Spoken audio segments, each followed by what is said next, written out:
Çevrədə AB və CD paralel vətərlərin uzunluqları bərabərdir. Yəni bu vətər buna bərabərdir.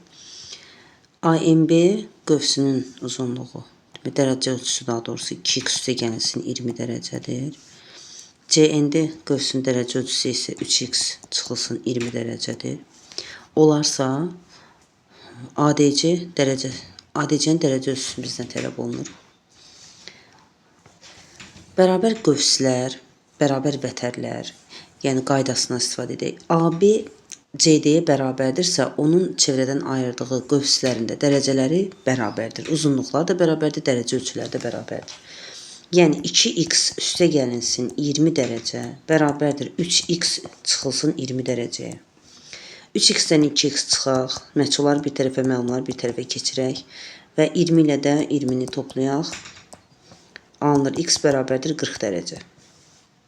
X 40 dərəcədirsə, bizdən deməli m və n qövslərin dərəcə ölçüləri bərabərdir. Birini yazsaq elə bəsdir. 2 vurulsun 40 dərəcə, üstə gəlinsin 20, 80 üstünə 20, 100 dərəcə eləyir.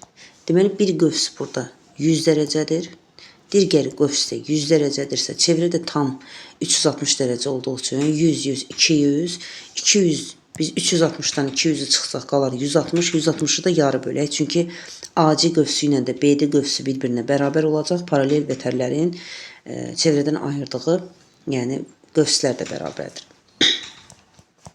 AC bərabərdir BD-yə, o da bərabərdir 360 çıxılsın 200 və bölünsün 2. Alarıq 160-ın yarısı 80 dərəcə.